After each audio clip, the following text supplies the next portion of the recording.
The hour of 10:30 having arrived, I'm going to call to order the Higher Education Finance and Policy Committee. Representative Wolgamott, you have a motion for us.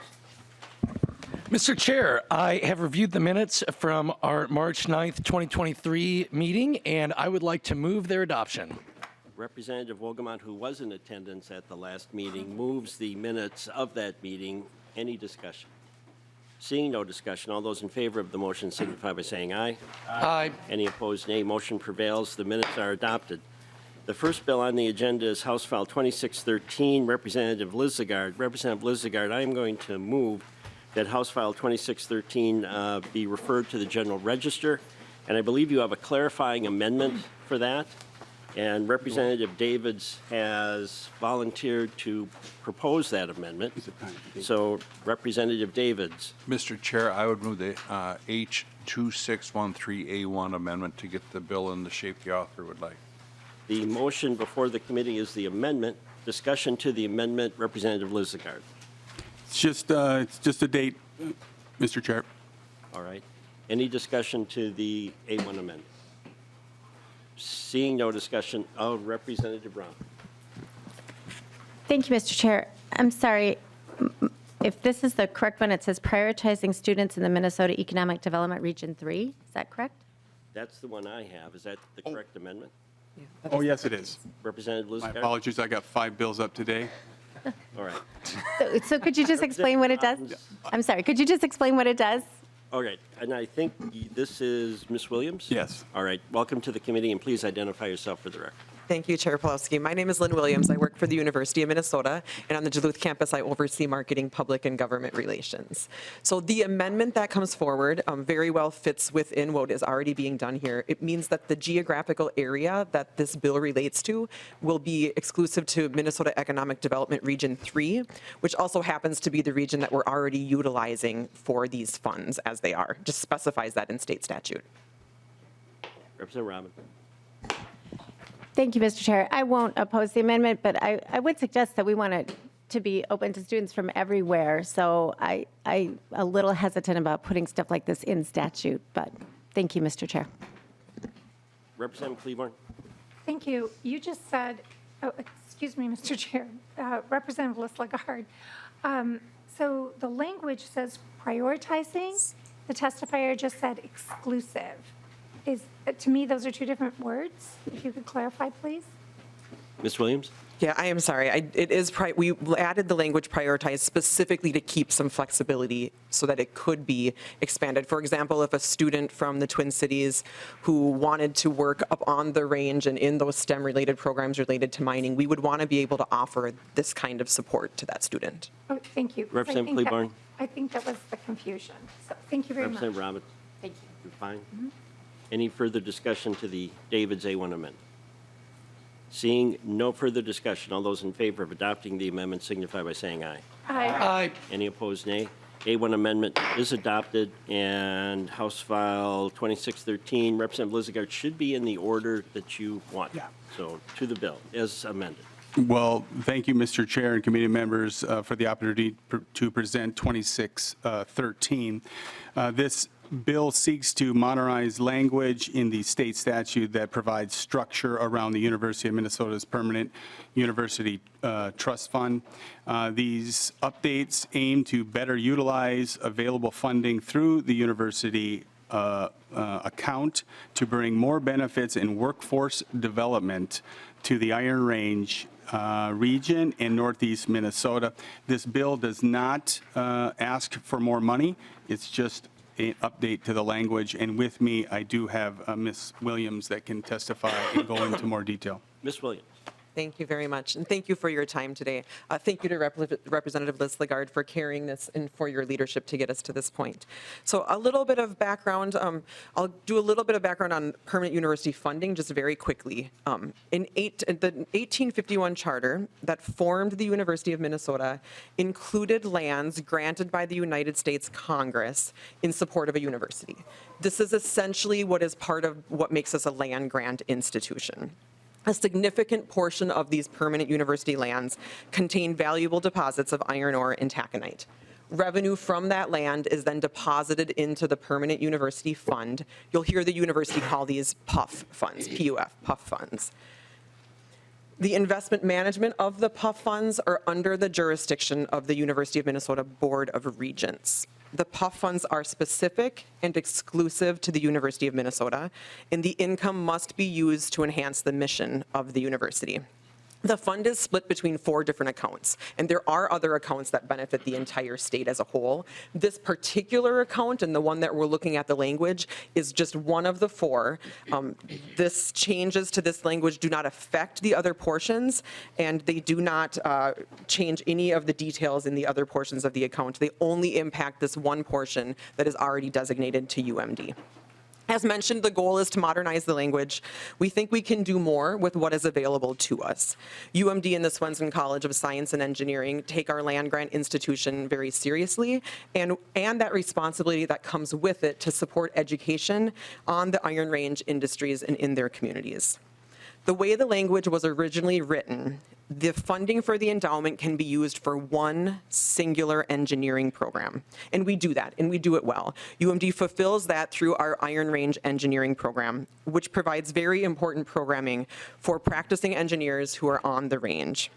But there is more good that we can do, and there is money there that we could use to more benefit. These changes will essentially allow us to open that up and broaden it for more than just that one singular academic program. And it stays true to the original intent. With these changes, we would be able to immediately provide 300 additional scholarships to graduate and undergraduate schools studying science and engineering from Northeast Minnesota, an immediate impact for students and for education access. The funds maintain the focus on workforce development and collaboration benefiting regional academics, industry, and the natural resources in northeastern Minnesota. And it maintains the collaboration that we have with Minnesota North College. UMD's Iron Range engineering program currently has an office in Minnesota North College, and we continue to grow and expand that partnership with them. They're a very important partner for us. With the change and the additional resources that will automatically come with it, we want to expand that to all of the Minnesota North campuses. We hope to have more alignment and collaboration with those schools to better support students who want to transfer to UMD and complete their 4-year degree after having 2 years at one of those Minnesota North schools on the range. As well, with this additional funding, we plan to expand our K-12 outreach to get more students interested in STEM degrees while they're in K-12 and thinking about their career opportunities. And we look forward to doing that in collaboration with Minnesota North as well. The other recommended update that we have is to change the fixed scholarship dollar amount. It currently says $6,500, and we're asking for that to be a percentage of 75%, so it fluctuates as tuition changes over time. With these tweaks to the language, the university feels we can more effectively use the available resources that are there and bring great benefit to northeastern Minnesota, to the students, and to our communities. We ask and appreciate your support in moving this forward. Thank you. Representative Scott. Thank you, Mr. Chair. I see that this program began in 2013. That's correct. The testifier shaking her head, yes. And so over that period of time, how many students have taken advantage of this program? Ms. Yeah, Williams. Mr. Chair. Ms. Williams. Sorry. Thank you very much. Good question. The program has been pretty narrowly focused because of that one engineering program. So for example, this last year we were able to draw, I believe the amount that was withdrawn from the program was about $700,000 in the last fiscal year, and that gave, I think, somewhere between 5 scholarships. So you'd be looking at about 4, 5, 6 scholarships a year since 2013, since the inception. It also supports additional programming as well, so academic programming in addition to student scholarship. Representative Scott. Thank you, Mr. Chair, and to the testifier or the bill's author. So it says up to $25 million is credited in the endowment, to an endowment. What's the balance in that separate account right now? Ms. Williams. The endowment currently is about $14 million in that particular fund.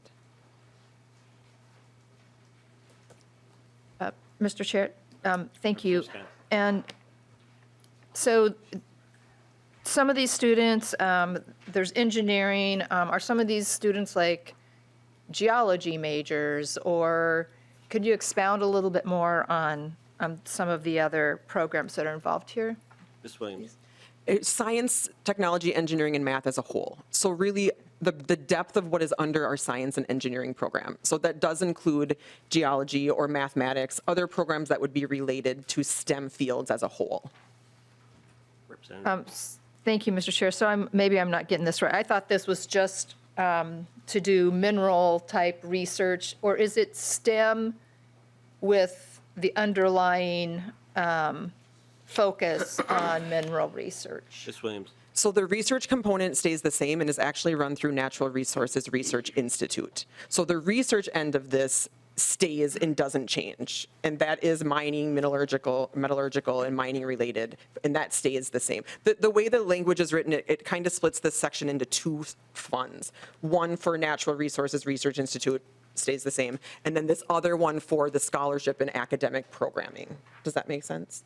Representative Scott. Thank you. And so the academic piece of it, again, to Representative Robbins' previous question, is focused or prioritized on students from this particular region. So maybe I'm trying to get my head around what this actually does. Ms. Williams. Correct, with the idea being that workforce development around STEM, there's a multiple different career fields that help the Iron Range and the workforce development needs of northeastern Minnesota with that broader science, but expanding beyond just that one engineering, mining engineering, and looking for other type careers that still relate to the industry and the workforce needs of the region, but still stay true to that original intent of mining related, technology related, science related. Okay, that's helpful. Representative Scott. Thank you, Mr. Chair. And so is there any requirement that these students who get these scholarships, which they're very generous scholarships, is there any requirement that they stay on the range and apply what they've learned? Ms. Williams.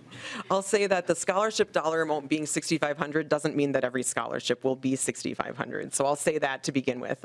That does allow us some flexibility for some of those students who maybe we would want to be positioning against some of the competitors they're considering, like Michigan Tech or the North Dakota schools, which very much are the kind of schools that we're in competition for. So the intent, while we can't put restrictions around scholarships like that in terms of where they would work or where they will stay afterwards, the hope and the intent here is very much that we would be able to take Northeast Minnesota students who want to be in these careers, who want a four-year degree and are currently considering UMD, and quite frankly, our biggest competition outside of Twin Cities, that's our sister school, that's fine, is Michigan Tech in North Dakota.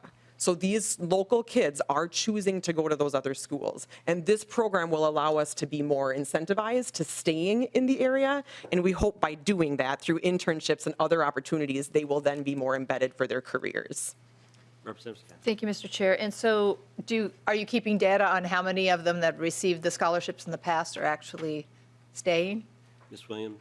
So right now, it's almost a guarantee because it's the Iron Range Engineering Program. It's people who are working on the range right now. So with this, we do keep data on all of our alumni in terms of where they work, and that is something that we can definitely be tracking as we move forward. Representative Scott. This will be my final comment. And thank you for helping me get a better understanding of this program. And I think and I hope, especially for the future, I hope that it's needed. I hope that these students can apply what they've learned and be able to mine the precious minerals in the Iron Range that so far the party across the aisle has prohibited from happening.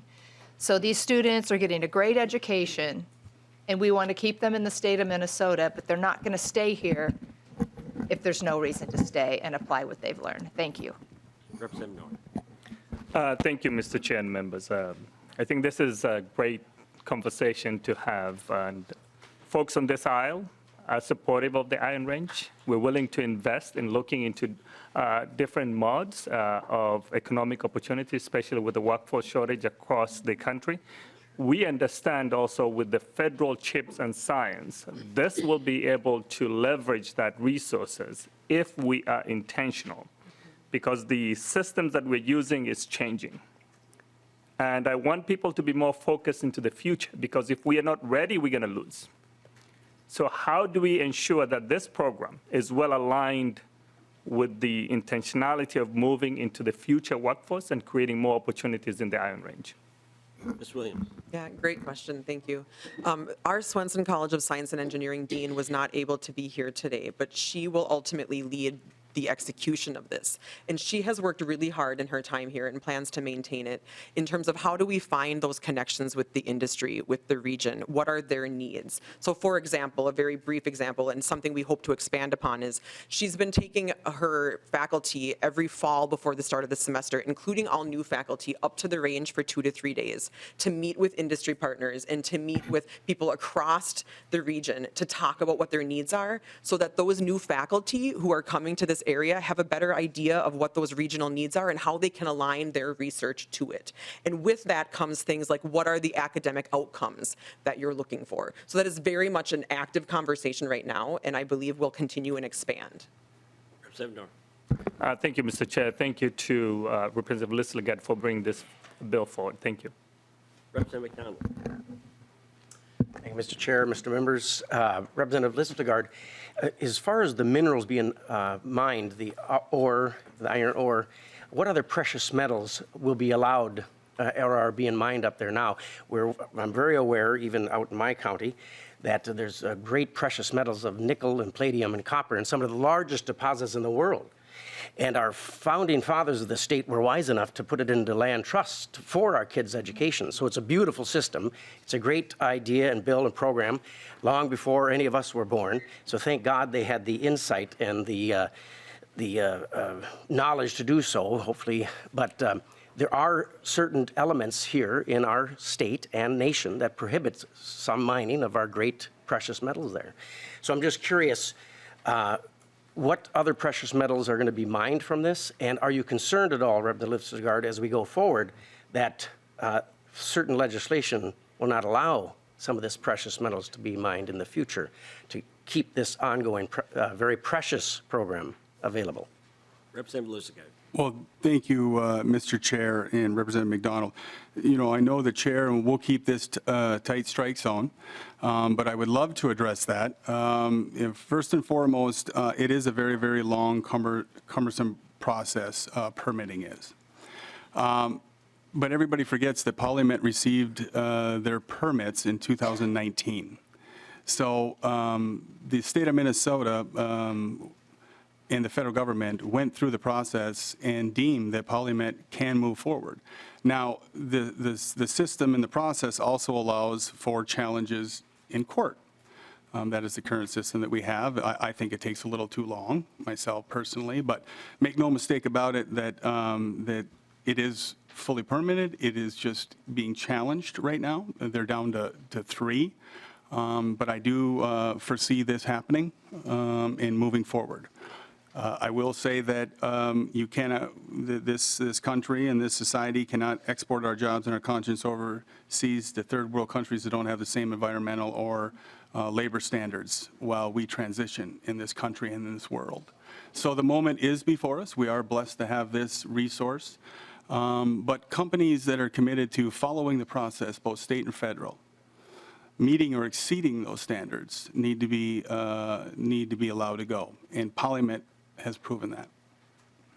Representative McDonald. Thank you. Representative Lislegard, that is a brilliant thing to say, and you're a great advocate and fighter for the range, as you should be and continue to be.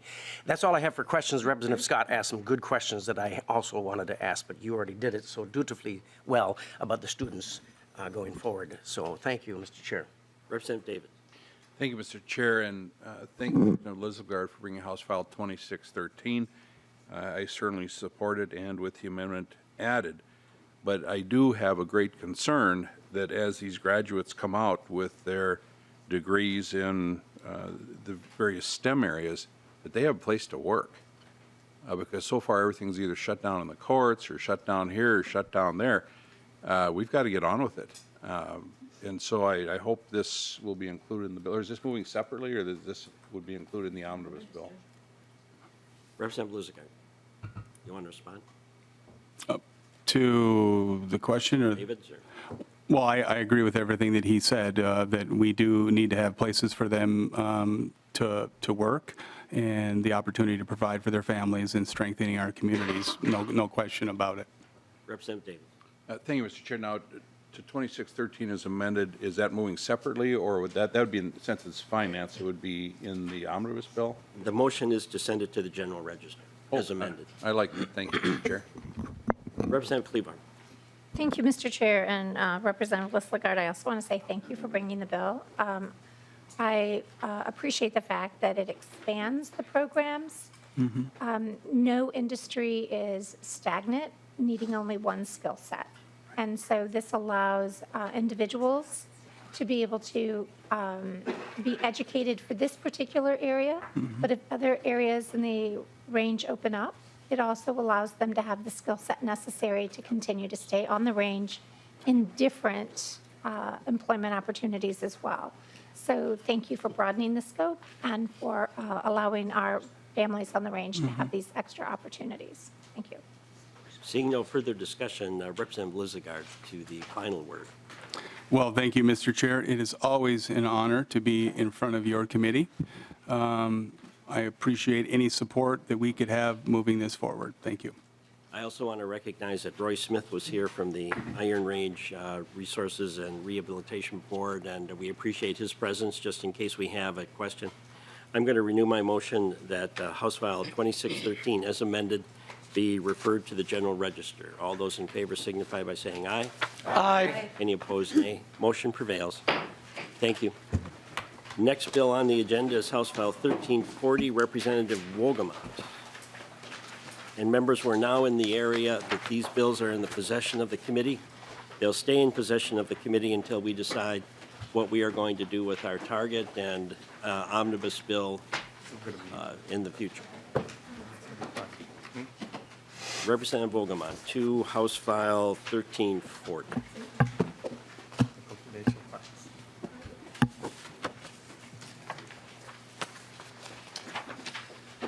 Mr. Chair and members of the committee, thank you for the opportunity to come before you this morning to present House File 1340. I bring this bill before you, Mr. Chair, because currently Minnesota's healthcare workforce is facing a crisis level of shortages. In fact, the Minnesota Department of Employment and Economic Development estimates that there are currently 52,000 total healthcare job vacancies in our state, including over 7,000 vacancies in the allied health occupations alone. Now, Mr. Chair, I know this is the Higher Education Committee, not the Health Policy and Finance Committee, so I just want to make sure that you and members of the committee are familiar with what classifies as allied health occupations. That would be medical laboratory technologists, medical laboratory technicians, respiratory therapists, radiology technologists, or surgical technologists. These professions play a critical role in making sure that my constituents and your constituents get the health care that they need. This current healthcare workforce shortage crisis requires unique and multifaceted solutions, including significant investments in higher education. That's why I'm bringing forward House File 1340, to address this crisis by offering scholarships to recruit a new generation of allied health technicians here in Minnesota. Here's how the bill works, Mr. Chair and members. It's a simple, straightforward bill to establish a one-time scholarship program for students newly enrolled in accredited allied health technician programs in Minnesota, starting with the 2024-2025 academic school year. It also requires a report from the Office of Higher Education on the scholarships, including information on which allied health technician field the recipients choose, which schools they attend, where they work after completing the program, and the relevant demographic data. Now, our goal here is to make sure that this money is going towards the use that we intended to, so that you'll see online on page 2, line 3, applicants are required to submit to the commissioner a completed affidavit affirming the student's intent to work in the specified health technician field following the graduation. This is consistent with other Office of Higher Education standards. Each student will receive a total of $5,000 with the goal to award 1,000 scholarships to individuals pursuing career as in those professions that I mentioned: medical laboratory professionals, respiratory therapists, radiology technicians, or surgical technologists. Mr. Chair and members, that is what the bill does. That's why we're bringing this bill forward. And with that, I have some testifiers who can further underscore the need to include House File 1340 in our final Education Finance Omnibus Bill. Thank you. Thank you, Representative Wolgamott. Let's go to the first one. Welcome to the committee, and please identify yourself for the record. Thank you. Chair Pawlowski and members of the committee, my name is Heather Fauché, and I'm the current Director of Respiratory Care at St. Cloud Hospital at CentraCare. I've served in this current role for 7 months, however, have held leadership positions across the state of Minnesota for the last 13 years. I'm also heavily involved with the Minnesota Board of Respiratory Care and the Association of Respiratory Care. And today I'm here to strongly support HF 1340 and the proposed scholarships for allied health technicians. Excuse me.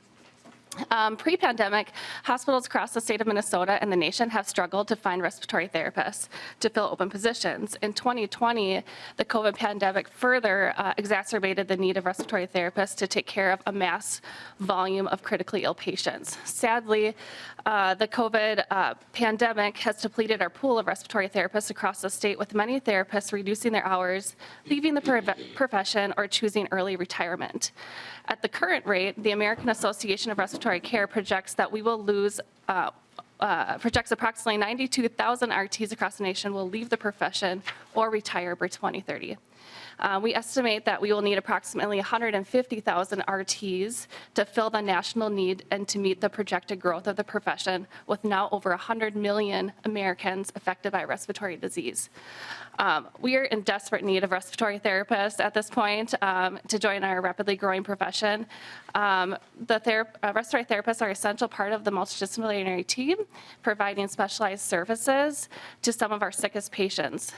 With advancements in technology and research over the last 10 years, respiratory therapists have been able to treat and save some of our smallest patients, utilizing new ventilation strategies to support their fragile lungs. Therapists are utilized in the care of individuals with both acute and chronic illness. They care for patients both inpatient and outpatient settings, from neonatal to adult.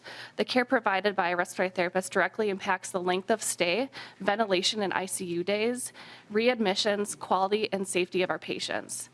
There are so many different options for employment for anyone that chooses to go into this field, and the options are growing faster than we can produce RTs. Over the last few years, enrollment into respiratory care programs within Minnesota has dropped by 27%, despite active recruitment, leaving open seats at local colleges.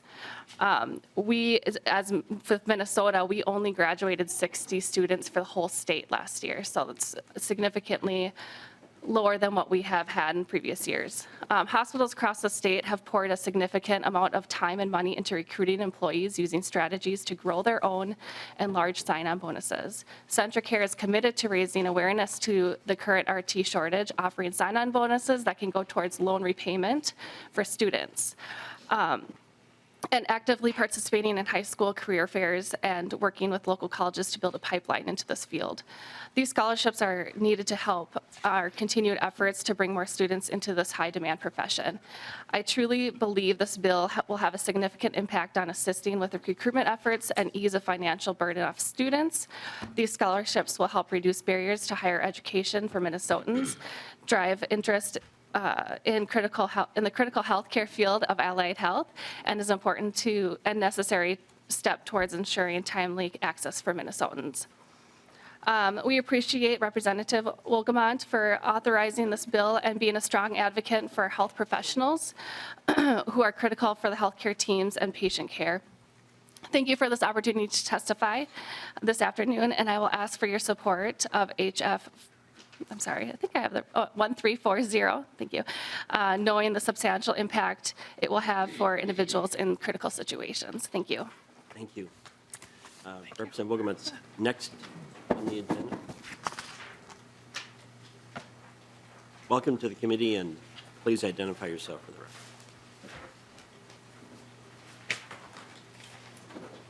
Good morning, Mr. Chair and committee. For the record, my name is Rebecca Lamberty, and I serve as the Chief Administrative Officer for Winona Health, an independent rural healthcare system with a 49-bed hospital, multi-specialty clinic, nursing home, and assisted living facility. I began my career serving the community of Winona in the emergency department as a nurse in 1998, and throughout my career, I've gained a deep understanding of both clinical and organizational leadership perspectives.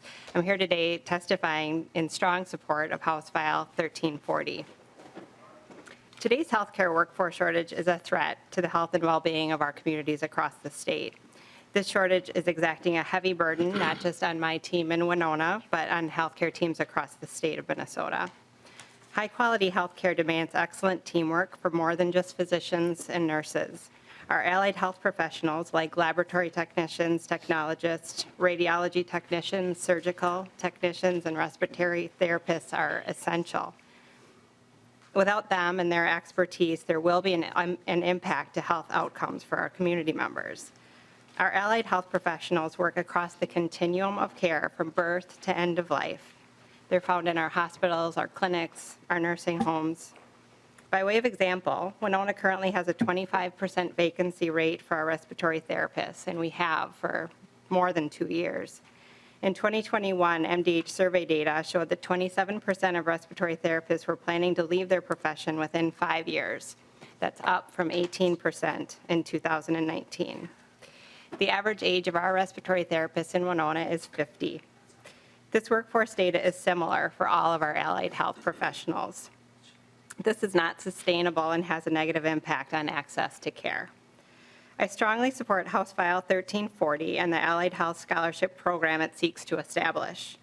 The healthcare workforce uniquely relies on higher ed, and the cost of education continues to rise. Scholarships will help reduce the barriers to education and will increase the number of Minnesotans seeking rewarding careers in healthcare. Thank you for your time today. It's been an honor. Please support House File 1340. Thank you. Ms. Lamberty, thank you, and I appreciated the meeting at Winona Health on Friday with you and others. It was very good. enlightening. So Thank you, Mr. Chair. Thank you. you have one last person, Representative Wolgamott, to testify? I don't believe I do. Oh, I do, yes, thank you. Yes, you do, Representative. Welcome to the committee. Thank you. Please identify yourself. My name is Chris Ziegler. I am the Senior Director of ASC Operations for Twin Cities Orthopedic, and I'm also a board member of Minnesota Ambulatory Surgical Center. I urge you to vote in favor of the Allied Health Scholarship, as these technical careers are a great career option in healthcare and can provide an annual salary of approximately $78,000. These careers are lifelong careers for many individuals, and they're a vital piece of our success in healthcare. Minnesota ASCs, clinics, and hospital partners are all competing for the same small pool of candidates. We have seen an increase in length of time to fill these positions from 40 days to 145 days. Many ASCs have at least one position open in these areas and are not able to fill these positions due to the lack of candidates. One of our ASC will have both of their full-time rad tech positions open by the end of the month, and we're not sure how we will be able to conduct surgeries when they leave. One employee is now doing the work of 2 employees and is causing strain on all of our ASCs. You may ask how this affects you or your family. Imagine you or your loved one is being scheduled for a surgery for tomorrow at 8 a.m. You expect to arrive for your appointment at 6 a.m., but you receive a phone call the day before delaying your surgery either 2 hours because a tech has called in and the ASC doesn't have enough staff to conduct your surgery at 8. Or worse, when they call you the day before, they cancel your surgery entirely because the right amount of staff are not present who work that day. This is happening in Minnesota ASCs today. I am aware that this bill will not solve the immediate issues we have, but will be a good use of taxpayer money and will increase the candidate pool, offer sustainable careers to individuals, and improve health care for all. Again, please vote in favor, and I thank you for this opportunity to speak and offer to answer any questions you may have. Members, discussion to the bill. Representative McDonald. I'm sorry, Representative Robbins was first, so you're going to have to wait. Ladies first. Sorry. Thank you, Mr. Chair.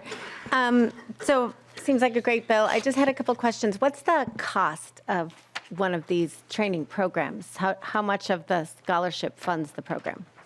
Representative Wolgamott, do you want to answer that, or? I guess I'd be happy to point as far as the cost of the bill, I'd be happy to bring your attention to page 3. The bill is seeking $5.38 million. $5 million of that goes to the scholarships. You can see there on 3.1 and then on 3.7, $230,000 for the promotion of the program and recruitment efforts. And then to your question, Representative Robbins, on line 3.8, $150,000 is appropriated for administering the program. Mr. Chair. Thank you, Mr. Chair. I was actually wondering, like, the cost to the student of being enrolled in one of these programs and how much of the scholarship, the $5,000, offsets that. I think someone behind you can I help. think we've got someone else coming in. Welcome to the committee, and please identify yourself for the record. Thank you, Mr. Chair, members of the committee. My name is Danny Ackert with the Minnesota Hospital Association. Fantastic question. We have done a little literature review of all the costs. It does vary by location and college and university, but we estimate that it's anywhere from 10 to 30 grand, depending on which allied health field they go into. So for $5,000 does put a significant dent into that and reduces the barrier. And again, this is modeled also after the 1000 CNA program that has been wildly successful. And one of the takeaways of that is reducing barriers as best you can, invites people to pursue those careers. And that's what we're trying to do. So, Representative Robin. Thank you. Very helpful. Thank you. And just last question is, in the area where you have the requirement that they certify they're going to work in this field, it doesn't specify that they have to stay in Minnesota, and I get we probably can't do that, but I also don't see that as part of the reporting requirements, so I would just like to encourage, as the reporting requirements are developed, that they track where the student gets employed. Thank you. Representative Wolgamott, I think the Office of Higher Ed is here also. I saw perhaps behind the elevator again, the staff person, but there she is. Thank you. I think they've heard that too, and tracking becomes critical with these programs. So, thank you. Representative Wolgamott. I'd also like to add, Mr. Chair, and you're absolutely right, Representative Robbins, that's our intention. We can't force someone to stay in the state of Minnesota, but I do know that our healthcare providers have very strong relationships with our colleges and universities, and I know that they're going to be working very hard to cultivate those relationships and do everything they can to use those partnerships to make sure that the students who will be benefiting from these scholarships will get plugged into their local communities and stay here in the state of Minnesota. Representative McDonald is next, then Representative McDonald. Thank you. I'll make this quick, Mr. Chair. Thank you very much. Representative Wolgamott, just a couple of series quick questions and answers. I think as far as the bill instructs that they must live in Minnesota, so why not put in law that they need to stay in Minnesota for a year, otherwise they have to repay that $5,000 back. I think that's fair enough, because in law we already say they have to be in Minnesota, they have to be a Minnesotan, so why not give them that year? We got great health care in Minnesota. Once they're working in the field for a year, most likely they'll stay, they'll fall in love, they get married, they raise a family.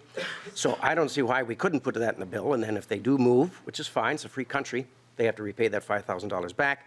The average pay is $78,000. I think someone could afford that if they decided to move to Florida, and I don't blame them. Second question, you can respond to that if you want. Representative Wolgamott. Thanks, Mr. Chair. Yeah, again, Representative McDonald, it certainly is our intention to make sure that these people who benefit from this stay in Minnesota. I would want to look more into the legality of that and how that would be, what you just proposed would be put into execution, but certainly open to ideas to have the bill reach its intended goal of making sure that the people who are benefiting from these scholarships are becoming a part of our healthcare workforce here in Minnesota. Representative McDonald. That'd be great. Thank you, Representative Wolgamott. Wonderful. I think that's a good idea, and let's look into that. Why not? Then has this program been done before for the technical, for the tech field?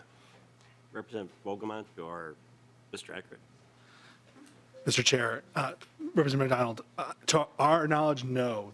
A dedicated scholarship program as such, like this, has never been done. However, I am aware that Minnesota State colleges and universities, along with some of our members, are participating in scholarship programs already, and there's other scholarship programs that exist. So this is more targeted towards these allied health technicians specifically, given the fact that their demand is increasing every day. Representative McDonald. And I think it's a good idea as well. I support the bill. Then lastly, what is the length of time for a certificate for the student to go to school? And then just a caveat, you know, you're going to spend $380,000 for promotion, recruitment, and administering the program. That's a lot of money, even though it's a $3.8 million bill. What are the efforts to recruit them? Are they starting at the school level? And then how long is the program that they attend for the certificate? Representative Wolgamott? Thank you, Mr. Chair, and thank you, Representative McDonald. Yes, so, and this is kind of consistent with other OHE standards for promotion. So this would include websites, mailers, going into high schools and doing that on the ground recruitment. Representative McDonald? Thank you. Just then, lastly, the second part of my question was, how long is a tech school? Is it a 18-month or 2-year certificate, 3-year? Mr. Acker? Yes, thank you, Mr. Chair. Representative McDonald, most allied health technician programs are 2 years, some are 4. And some require a bachelor's, while others require an associate's degree. So it is kind of a scattershot of how much time, but there's always an advancement within each career to go back to school and continue to get more certificates, become more specialized.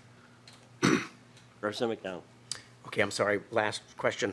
Now, like Twin Cities Orthopedic, we had a testifier up here speaking to them.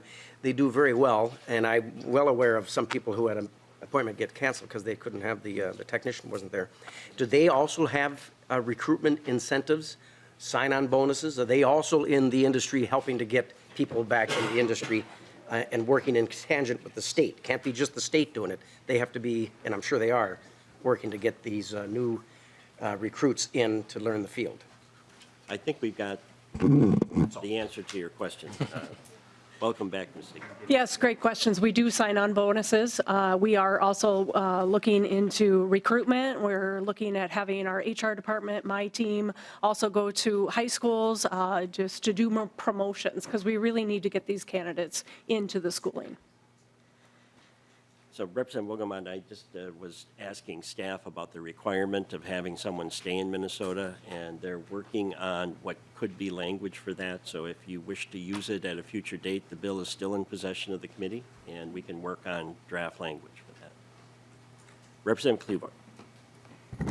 Thank you, Mr. Chair. And I was confused a little bit. I think that Representative McDonald said that $380,000 was used for administration, but in the bill it says $150,000, which is 3% or less. So that's a very low administrative fee. That's just a clarifying, and if I misheard, I apologize, but that's a low management administrative cost. But my question, in looking at this, you know, we have been spending much time, Mr. Chair, talking about enrollment in our public institutions. Right, and I looked online to see how many of these career areas are served by our public institutions. You know, it seems to me that this bill could serve a dual purpose of both serving students and helping us fill that excess capacity in our institutions. So I would just suggest to the chair that maybe when we look at this, since it's in possession of the committee, that we consider our public institutions as recipients of these Representative programs. Cleveland, the intent of listening to these bills, and this committee does not listen to many bills, is to do exactly that. Right. We have spent 2 months on budgets and particularly on declining enrollment. We have also spent time on needs, and we have a series of needs that need to be addressed. So if a bill's being heard in this committee, there's a purpose for it. Thank you, Mr. Chair. Mr. Chair? I'm sorry, who? No, Representative McDonald. Yeah, thank you, Representative Cleveland. I did state actually lines 3.7 and 3.8. I bundled them together with a total of 380,000. But I speak kind of fast since it's getting close to St. Patrick's Day, but I will be more clear. Thank you, Mr. Chair. All right. Seeing no further discussion, then Representative Wolgamott. Well, thank you again, Mr. Chair and members of the committee for the opportunity to present House File 1340. Let's ensure that our healthcare workforce is able to meet the healthcare needs of our constituents. I urge your full consideration for including House File 1340 in our higher education finance omnibus bill. Thank you, Mr. Chair, and thank you, members. Thank you, Representative Wolgamott. And again, I'm going to repeat, if we're hearing a bill in this committee, there's a purpose for it, and Representative Cleveland brought it up, and we're going to keep emphasizing that. We want to build our bill as we see the need, and we've exposed a number of needs. So Next on the agenda is Representative Noor. House File 467, and again, this is in possession of the committee.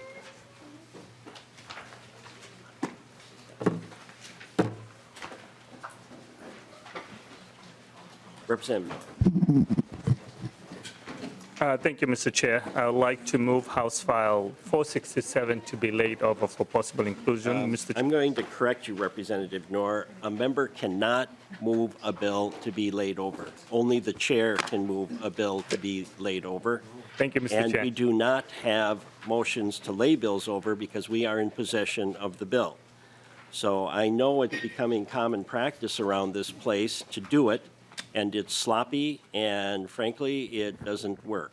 So we're in possession of the bill. We're going to keep in possession of the bill. The bill's before us, and you have an amendment, I believe, and we need to put that amendment on. I have a DE1, Mr. Chair.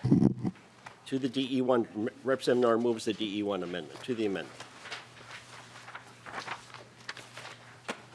Thank you, Mr. Chair. This is the entire bill, so I will go over. Mr. Chair, this is the emergency assistance for post-secondary students.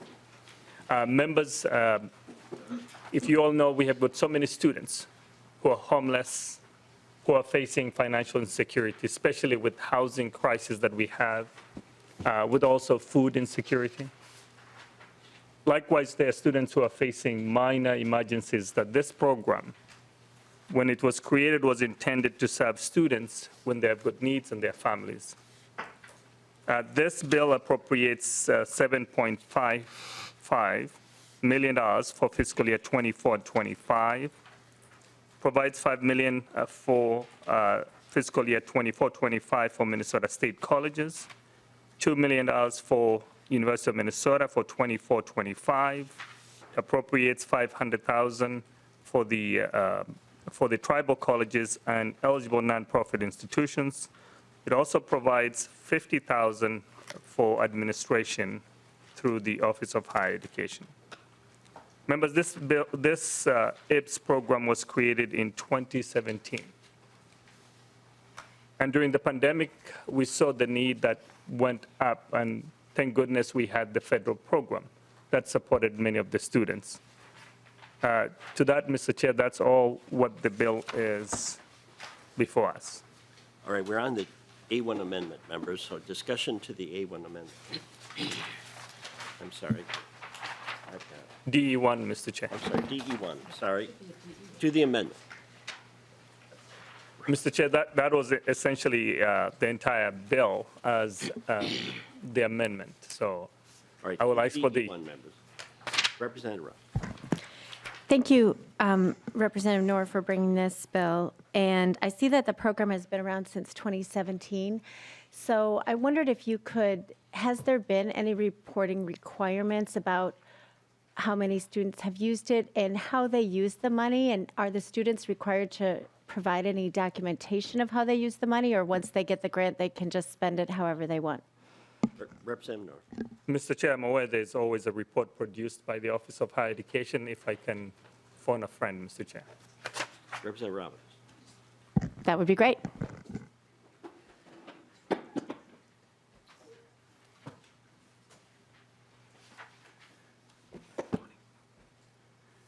Welcome to the committee. Please identify yourself for the record. For the record, my name is Nikki Oliver. I'm the Director of Grants and Government Relations for the Minnesota Office of Higher Education, and I'd like to note I was not hiding behind an elevator today. To your question, we do develop a report. I do have the program administrator here if you want actual numbers for how many students received the program, the funding we run, and the way the program is ran currently is the money goes to the institutions, and the institutions run their own individualized programs because they know their students best. Students, it varies across institutions how they run the program and what information the student must apply to them, and it also depends on what their need is. Most students are applying for transportation emergencies and housing emergencies. So institutions can issue checks directly to vendors or repair shops and not directly to the student. Representative Robin. Thank you, Mr. Chair. Thank you. Yeah, I would love to see a broader report on how the program is run and the reporting requirements. I think it's really important that we track that well. And I had one more question. Representative Robbins. Thank you. And while you're here, so are nonprofits currently eligible as well to receive this money, or is that new under the DE? Ms. Oliver. Chair, Representative, nonprofit institutions are eligible for receiving the grant funds. Representative Robbins. Thank you. So just any additional information you provide on the nonprofits who receive it as well would be great. Thank you. Ms. Oliver, you want to? No? Yes, Chair. I will forward you the latest report and also the numbers of and current participating institutions. Representative Cleveland. Can I clarify? I'm sorry, Ms. Oliver. Mr. Chair, I just want to clarify, they're the post-secondary institutions, not nonprofit organizations. Just making that clear. They're colleges. Just wanted to make Representative Robbins.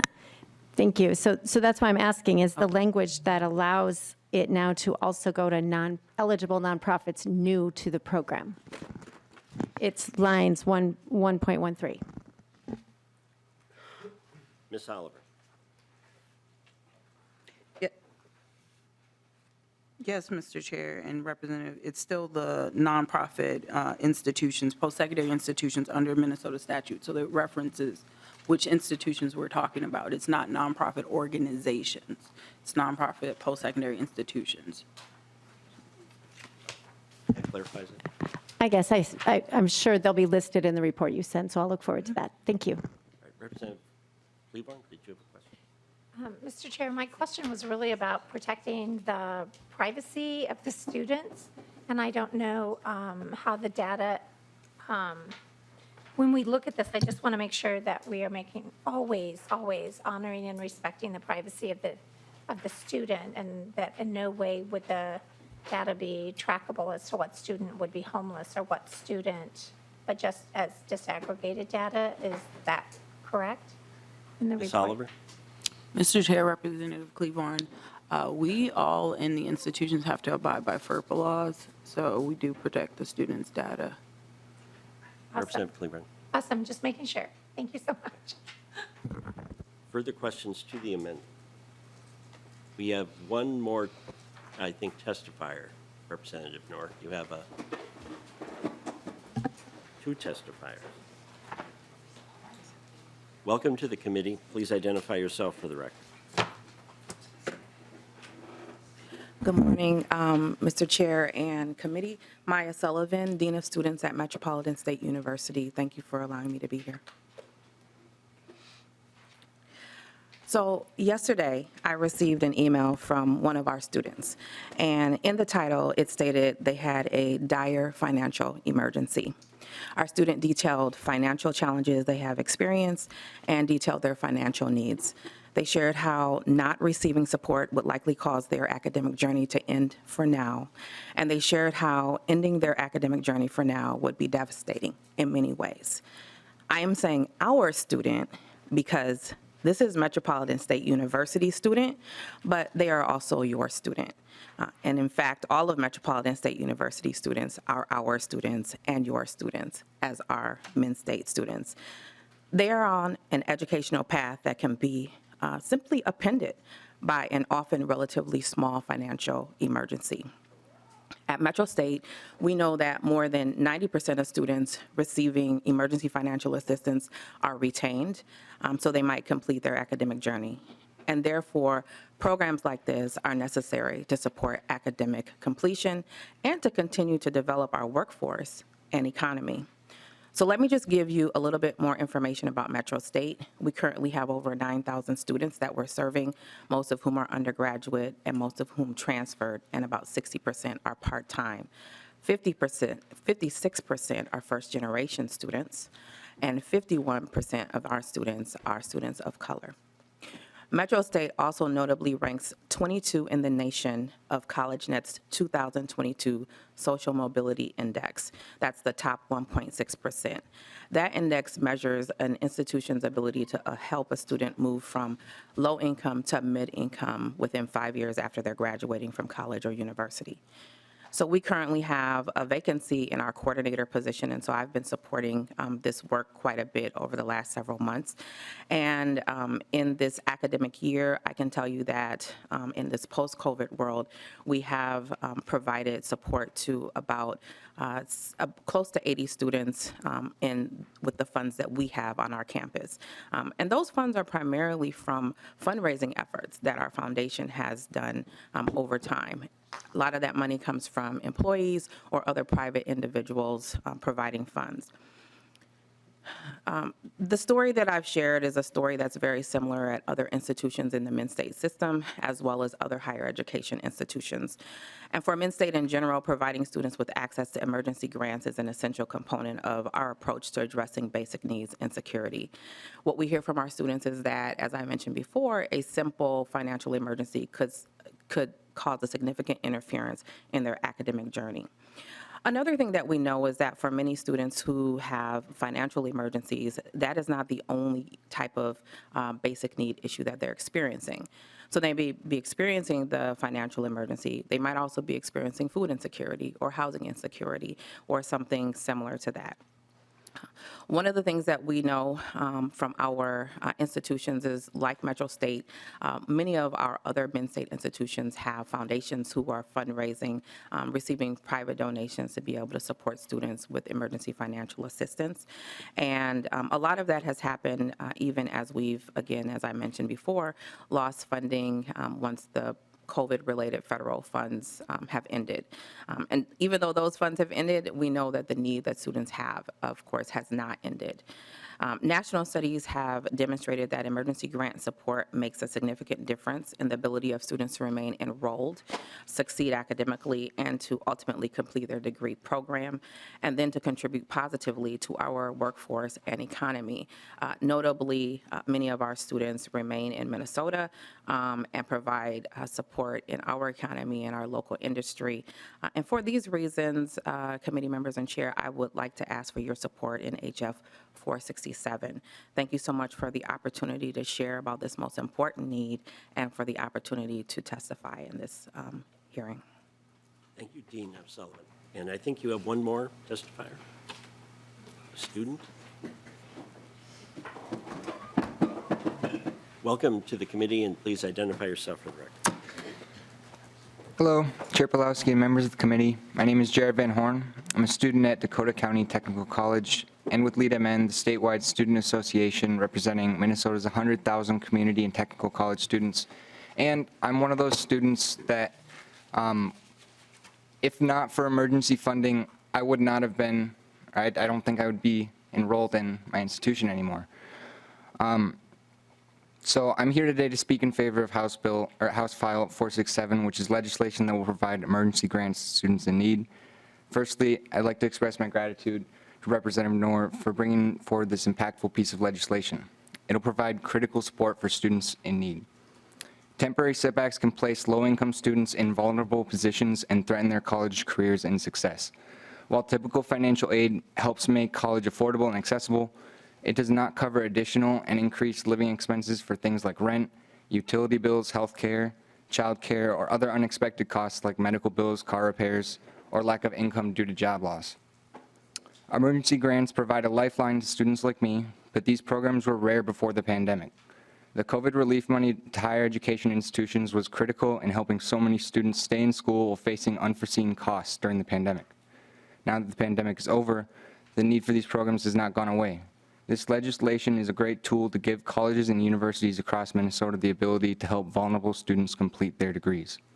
It is worth noting that a number of states had emergency grant programs before the pandemic, from New York to Wisconsin to even here in Minnesota. And a study in New York found that of the students receiving these emergency grants, 94% were still enrolled in college or had successfully graduated or completed their program of study in the semester immediately following receiving their award. So that represents an 18-point increase in retention rates for New York campuses. That's a significant number. Part of the success of this program is not just the grant itself. The process also increased students' awareness of the broader range of support available to them on campus and in the surrounding community. 8 in 10 recipients noted that applying for the grant caused them to learn about other services and resources that they didn't know about beforehand. So emergency grants provided a critical lifeline to me. When I was living at home with my father, who went on furlough during the pandemic from his job, and the car I relied on to get to school every day broke down. I didn't have enough money to cover the repair costs right then and there, and I was unable to get to school for my required in-person classes until my car got repaired. I was left with really no other options, but luckily Dakota County Technical College offered an emergency grant program, and I was able to fill out the documentation and within the same day receive money to repair my car, and then within that week I was back in school. So this allowed me to overcome a significant obstacle that I really don't see an easy route to overcoming without this emergency grants. So this experience has been a lifeline for me, and it's made it very clear that emergency funds for basic needs are essential for students' well-being and academic success.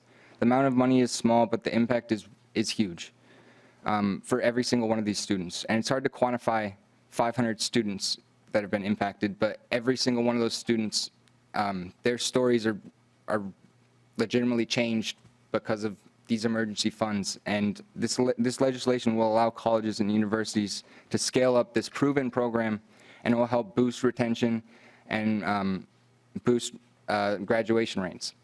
Thank you. Mr. Van Horn, what area are you going into? So I'm studying architecture, but I just love learning. I'd like to be a legislator one day, but Did you learn it? See an architecture. Trust me, I know. Sorry, Mr. Chair. Sorry. Members, Mr. Van Horn, this building is being redone, so we need good architecture. Yeah. So it's a great field you're going into. Thank you. And you have one more testifier, Representative Noor. Welcome to the committee, and please identify yourself for the record. Thank you, Mr. Chair and members of the committee. My name is Sia Sacredande, and I'm the state coordinator for the undergraduate student government at the University of Minnesota Twin Cities. I'm here today in support of House File 467 because of how beneficial emergency grants have been to our students on campus, who are already financially strained with the high cost of tuition and the lack of affordable food and housing options. College students tend to live on extremely tight financial budgets that they have to stick to make ends meet every month. This may mean that towards the end of their budget period, they are running out of food or are forced to pay their rent or tuition later because the money just isn't there. Adding in an emergency financial crisis means that students are left helpless. Our organization's Vice President, Zeke Jackson, shared his personal experience with the financial relief provided by the emergency grants, which I will be sharing with you all today. Zeke benefited from being awarded an emergency grant after he withdrew from a class that he was auditing. This withdrawal caused a reduction in his financial aid, which he was not informed of, and this meant that he would have to pay $400 on the spot. Paying the $400 meant that Zeke would not have enough money to pay for groceries to feed himself. In receiving the emergency grant to pay the balance not covered by his financial aid anymore, Zeke was able to support himself again. On a campus of over 30,000 undergraduate students, Zeke is only one story of dozens of students who undergo similarly stressful financial situations and shocks, ranging from financial aid limitations to emergency medical procedures. Students should not be experiencing consequences for an emergency situation that they do not have any control over, especially when financially supporting yourself through college is hard enough. Increasing awareness of these financial support systems that can assist students during hard times would be the first step to helping students through the financial crisis that they face. Expanding these programs to support more people would be one of the ways that your committee would be able to help soften the financial burden of higher education. Financial assistance is often seen as the solution to the increasing cost of tuition, but when the cost of textbooks, food, and housing are also increasing, emergency funding would be one avenue that could cushion students who are already overworked and often undervalued and underpaid. By funding these direct emergency grants, your committee would be providing the support needed during a time of crisis for many students across our campus and across our state, which is why we're in support of this bill today. Thank you. Members, I don't believe we've adopted the amendment yet, so why don't we put the bill in order? Representative Noor moves the DE1 amendment, and we've had discussion on it. All those in favor signify by saying aye. Aye. Any opposed, nay. Motion prevails, the amendment is adopted, and the bill is in order. Now to the bill as amended. Members. Representative McDonald. Thank you. Say, Representative Noor, I got a question regarding maybe the endowments on the University of Minnesota or other schools. The alumni, of course, and other philanthropic ventures donate to the universities for students. Would this be something that could be used for emergency for the students? I mean, I see that the majority of this is housing, rent, groceries, gas, and a lot of the funds and endowments are philanthropic and donated with great care by previous, alumni or other generous donors. Seems to be, if it's allowed, that would be a good fit for that. Do you have any idea on that? Noor? Mr. Chair, I don't speak for the University of Minnesota, but I think there's a requirement for 50% contribution from the institution. Representative McDonald. Thank you, Mr. Chair. I'm sorry, Representative Noor, can you say that again, a 50% investment? I think there's a requirement for matching funds from the institution, if I'm correct. Representative McDonald. Oh, I'm sorry, thank you, Mr. Chair. Representative Noor, matching funds from the university to a student? Any institution that receives the emergency grant are required to provide a matching fund for that. Is that right? Thank you, Mr. Chair. Further discussion? Seeing none, then thank you. The bill as amended is still in possession of the committee and under consideration. Thank you. Thank you, Mr. Chairman. Thank you. The last bill, House File 1339, and now I think I have the correct amendment. Representative Koegel. And Representative Koegel, you have an amendment that you want to have put onto the bill. So I'm going to move the A1 amendment and discussion now to the A1 amendment to House File 1339. Thank you. Thank you, Mr. Chair. This just clarifies that the university is able to use this funding over the 2-year period, or I believe over a longer period of time. So, Representative Koegel, we're now on the amendment, and you wish the testifier to address the amendment? No? Is there any discussion to the amendment? Then all those in favor of the amendment signify by saying aye. Any opposed, nay. The bill is now in order. So to the bill as amended. Representative Koegel. Thank you, Mr. Chair, members of the committee. I'm glad to present and author House File 1339, which would fund the only addiction medicine fellowship program we have in Minnesota. Since being elected to the legislature, I've been very engaged on the issue of substance abuse disorder and currently serve on the ORAC, the Opioid Epidemic Response Advisory Council. So understand how this disease is impacting my community and our state as a whole. Access to treatment facilities is limited, and in fact, only about 10% of people with substance use disorders receive the treatment they need. Some of the lack of treatment services is structural, some of it's due to a lack of well-trained workforce, and some is related to the historical stigma around substance use disorder. It was in 2008 when Congress passed the Mental Health and Addiction Equity Act, Mental Health Parity and Addiction Equity Act, and a federal report released in January of this year found insurers and health plans are failing to provide mental health and substance use treatment coverage at the same level as medical and surgery benefits. And it's a major barrier to care, especially for those who are already struggling to find help. We don't have enough clinical providers trained in the specialty of addiction. Graduating physicians out of med school have between 6 and 8 hours of training about a disease that impacts tens of millions of Americans and their families.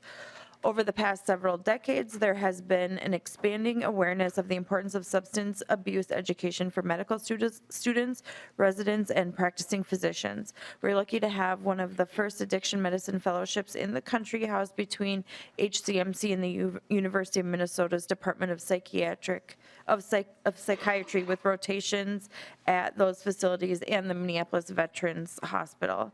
House File 1339 would provide funding to train up to 6 physicians per biennium in the specialty of addiction medicine. And with that, I will turn it over to my testifiers. Welcome to the committee, and please identify yourself for the record. My name is Gavin Bart, and thank you, Chairman Pulowski. As I said, I'm Gavin Bart. I am a physician and addiction specialist at Hennepin Healthcare, where I direct the Division of Addiction Medicine. And I want to thank the committee for allowing me to testify on behalf of HF 1339 and for Representative Koegel for authoring it along with her many co-authors. And especially I want to thank Representative Baker, who's been a longtime champion of issues related to addiction in Minnesota and has shown his bipartisan support at being a co-author of this bill.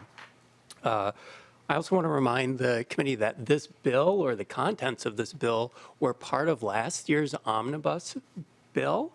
So there's nothing particularly new here. And so I'm hoping, if I may use a golf term, that this time we can make a barkie and pass this bill despite last year's challenges. The bill provides funding for Minnesota's only addiction medicine fellowship training program. It is a partnership between Hennepin Healthcare, the University of Minnesota, and the Minnesota VA. We know that for too long, Minnesotans have suffered from problems related to drug use, and that this has affected families and communities, and that they do not always know where to turn to when they need help. We know that if you have cancer in your family, there are oncologists you can turn to, and families can reliably turn to them. We need to have similar access to specialists in addiction. And yes, primary care doctors and other healthcare professionals can help address some issues related to addiction, just as they can help address some issues related to cancer. We still need to have the specialists out there. We need the experts. And so this bill will seek $540,000 per biennium to support the training of 6 fellows per biennium. And the money will cover the stipend and benefits of the fellows, while the administrative costs of running the program and of teaching the fellows is currently being provided in kind by Hennepin, the university, and the VA. So what does Minnesota get for the investment? First, as mentioned, families and their loved ones get experts in preventing, diagnosing, and treating addiction. And then we have graduates who, historically, we've been able to place in safety net hospitals like Hennepin, to place in communities where they're serving tribal populations. We have our graduates in rural Minnesota, and at least one graduate in each of the 5 major healthcare systems in Minnesota. Our graduates have expertise in addiction epidemiology and public health and have served on various governors' task forces and committees, such as the Prescription Opioid Committee, the Medical Cannabis Committee, and the ORAC Committee. And our graduates engage in teaching medical students, residents, and health professionals out in the community. One of our graduates has been the main focus of the educational effort known as ECHO, which MMB has analyzed to show that this program has successfully helped expand addiction education and treatment across the majority of counties in the state of Minnesota. So despite these great successes, we still have more than 325,000 Minnesotans who have an addiction and are not receiving treatment for it. And so these individuals use health care more than others. They're more likely to be involved in the criminal justice system, to have insecure housing, and to be on government assistance. So opportunity for these individuals has been lost. Families and communities grieve, and overdoses continue. We need to expand our workforce to meet the demand. So the investment of HF 1339 is small compared to the benefit of addiction specialists and the help they can bring to Minnesota. So while the federal government has also in parallel been working on reliable funding for addiction workforce expansion, it is not clear in the current federal environment that Minnesota can afford to wait for a federal solution when we have the means to act now to protect our future by making sure that when experts like me or Dr. Specker, who will testify next, are ready to retire, that we have an ongoing flow of addiction experts like our current fellow, Dr. Agenta, who's joined us today in the gallery. So again, I want to thank you for your support in consideration for HF 1339. Thank you, and I believe we have one more testifier, Representative Koegel. Welcome to the committee, and please identify yourself for the record. Thank you, Mr. Chair and members of the committee. My name is Dr. Sheila Specker, and I'm a family physician and addiction psychiatrist faculty at the University of Minnesota and the program director of the Minnesota Addiction Medicine Fellowship, which is shared between Hennepin, the VA Medical Center, and the University of Minnesota, as well as other sites in the community. I also want to thank Representative Koegel for authoring this legislation for the only addiction medicine fellowship in the state. And as you've heard, we've had previous support from this committee last year with the inclusion of it in the House Omnibus Bill. Of the 21 million Americans with an addiction, under 2,000 physicians are only specialized to treat them. The lack of trained specialists and physicians is why only 1 in 10 people with a substance use disorder receive treatment in the United States. And in Minnesota, less than half of the counties had no physician who had federal approval to prescribe a highly effective and life-saving medication, buprenorphine, for opioid use disorder. And even with lifting of the requirement to obtain a special waiver to prescribe the medication, physicians are still not trained to use it. And this program trains physicians to be able to train others. We're all acutely aware of the skyrocketing overdose deaths from the synthetic opioids, namely fentanyl. But also the pandemic has triggered an increase in alcohol use and alcohol use disorder, especially among women, and methamphetamine use disorder, especially in rural Minnesota.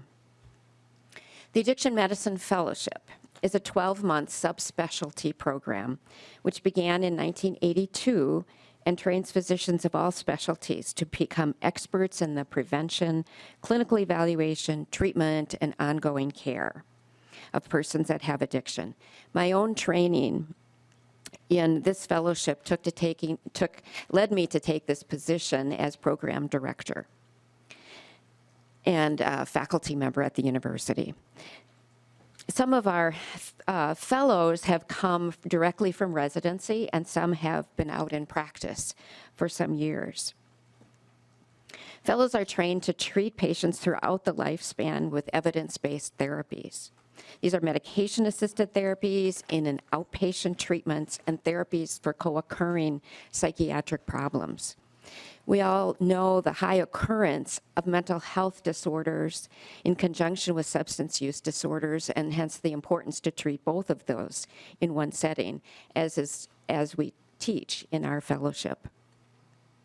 As past president of the Minnesota Psychiatric Society, I'm acutely aware of the importance of treating both of these disorders together, and our fellows are trained to do so. I want to acknowledge the support of the Minnesota Psychiatric Society, as well as our other societies, the Minnesota Society of Addiction Medicine, for instance, in supporting this bill. Our fellows have been practicing, as Dr. Gavin Bart had mentioned, in all areas of Minnesota, some in academic settings, some in rural settings, underserved settings. Another one of our fellows is practicing at Essentia in Duluth, starting an addiction service, which they have not had. And our current fellow, who you've met, Dr. Ageta, will be working in one of our local hospitals, which has a large population of underserved persons. The program has received formal accreditation by the Accreditation Council for Graduate Medical Education and received temporary approval to increase the number of positions to 4 from 2 because of the great need to expand the workforce. And with the funding, we'll be able to apply for a permanent increase. Each year, the program struggles to cover fellow stipends due to lack of sustainable funding. We do receive partial funding from our institutions and from our partners. Our GME, Graduate Medical Education programs, are funded through federal dollars for which they receive a fixed number of slots, which typically will reach the residency programs and much less so the fellowship programs. This coming 2023-2024 academic year, starting in July, we will have the most fellows we've ever had, which is 4, and demonstrates the passion and commitment of physicians to this field of medicine. We continue to look for sustainable funding. This proposal would allow us to train up to 6 physicians over 2 years. We appreciate past support from the legislature and hope the legislature will invest in our program because we are truly a statewide resource that expands the workforce of physicians trained in addiction and hence can reach populations most in need of addiction care. Thank you again for the committee's time, and I hope for your support. Dr. Spector, on line 2.4 of the bill, there's the identification and treatment of addictive disorders in special populations. Would that include legislators who are addicted to introducing bills? It certainly could include that. I know that This bill becomes an extremely high priority now. We're at 2,876 bills and climbing, so I'm hopeful that you can help many of the House and Senate who are simply addicted to introducing bills. So Yes, it Mr. illustrates Chair, a and good point. Mr. Chair, we're also happy to help any of the legislators that themselves have experienced addiction or family members. And I know you are. But special populations. So members, questions to the bill. Representative Cleveland. Thank you, Mr. Chair, and I honestly believe this is a very important and critical bill, and I've been happy to support it in the past and plan to support it again. But I do have a question. This is about training physicians. But in earlier conversations I've had this year at the Capitol with physician assistants, I was stunned to learn how many patients are being treated for mental health by physicians' assistants. Mm-hmm. And I'm very concerned that medications could be prescribed that have addictive properties. And how are we reaching the physician's assistants as well? And maybe it's not in this bill, but maybe future legislation that we need to address. Dr. Spector. Mr. Chair, I can address that to a certain extent. Right. I supervise a physician's assistant, so I provide training in the here and now.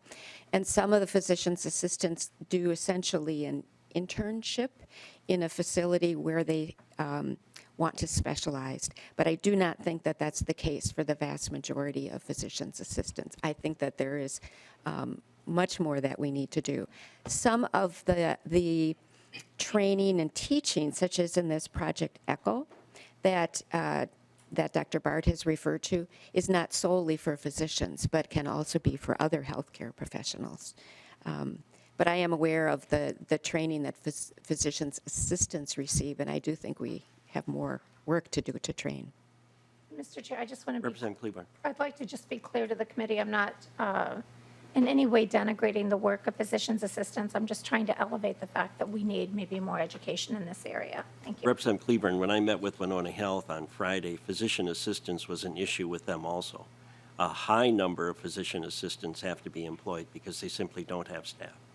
So that's an issue that goes across, I think, all of our healthcare providers. Thank you. Representative Robbins. Thank you, Mr. Chair, and thank you for this bill, Representative Koegel. I really do think I plan to support it. I think it's very important. But I had a question for your testifier. There was a lot of data provided by you and the previous testifier about the level of addiction treatment that's needed in the state. And I just wondered from your perspective, if you would comment on the wisdom of legalizing marijuana and what that will do to driving need for additional addiction counseling and treatment. Dr. Spector. Mr. Chair, I share your concern. I, as a psychiatrist, have seen particularly youth, and I think that's a particularly vulnerable population because of brain development, develop some condition, psychosis specifically, as a result of using cannabis. Part of what we do as a fellowship is try and make inroads and advocacy. And that's one reason why I wanted Dr. Agenta to come and join us today, because we are very acutely aware of the potential effects of cannabis. And I've been part of the Minnesota Psychiatric Society and the Minnesota Society of Addiction Medicine, who's taken a stand in terms of our concern about the health effects, particularly on our youth or in our youth. Representative Robbins. Thank you. Representative McDonald, did you have a question? Yeah, just to use a golf term, thank you for the mulligans of this microphone, Mr. Chairman. Mulligans are illegal, just so you know. Not if you pay for them at a fundraiser. And they're still illegal. See, a question for the folks. I wasn't going to bring it up, but since Representative Robbins did, I was reading from the Institute of the Boulder, Colorado, their study. It's been 10 years now since they legalized marijuana, and they did find that addiction has gone up. Now, not as significantly as those who heralded 10 years ago, warning them, but it's very pertinent to this committee. And one of the studies that they found, and I think this is probably common knowledge, but it's always good to read from a scientific study, especially in Colorado, that research from Tiffany Ido, a professor of psychology and neuroscience, has shown that college students tend to drink more alcohol when using marijuana, a combination that can potentially impact grades and graduation status. That is not good news from this committee. So I just wanted to see what the good doctor, what say you? Dr. Spector, you wish to respond? Mr. Chair, yes, it is of major concern. The other major concern about cannabis is the high potency, and this has really increased dramatically through the past several years, as well as contaminants. So we will see cannabis, we'll see other substances such as methamphetamine mixed with fentanyl. So the cannabis of years ago is not the cannabis of today, which means that there is more toxicity to the brain. And there was a study some years ago in Amsterdam which showed a drop of IQ points in college students that were using cannabis. So I certainly share your concern. Representative Hicks. Thank you so much, Chair, and thank you so much for this bill and the need for training for individuals experience substance use disorder. You know, and as a mom of kids who are over 21 and under 21, we have had these conversations about brain development in our family, you know, as well. And it's a similar conversation to the one we have about alcohol, right? And the importance of this being an adult decision. But of course, sometimes that's not how it works, right? Sometimes children make choices. And I think it's important that we continue to do the research, and I think it's important that we continue to be aware of you know, all of the different components. But I also think it's important that we create a community of professionals to support people if they need that. And so that's what this bill does, and I just really wanted to say thank you for bringing it forward and to helping us move whole communities, whole families forward with high-quality support for addiction. So thank you. Representative Koegel, we're down to just a couple of minutes, so you have the last word. Thank you, Mr. Chair and members. You know, one of the things that we've been working on through the OREC committee is the workforce development issues. And so that is something that we've been hearing directly from the community. And then also another thing that we've been seeing is that since the enactment of the prescription monitoring program, prescribing rates have gone down, but our overdose rates have not. And so we really need to get a handle on this and make sure that our medical professionals are trained and available in all parts of our state. So thank you very much. All right, thank you. Members, I'm going to sign off with this on Thursday. Beside the bills, we're having the University of Minnesota back. They're going to explain their $97.5 million request addition. They have presented it to the regents. Some of you already know what would happen if they don't get it according to the regent presentation. But I would hope that all of you would be here and ask questions once they give us the final numbers. So with that, meeting is adjourned.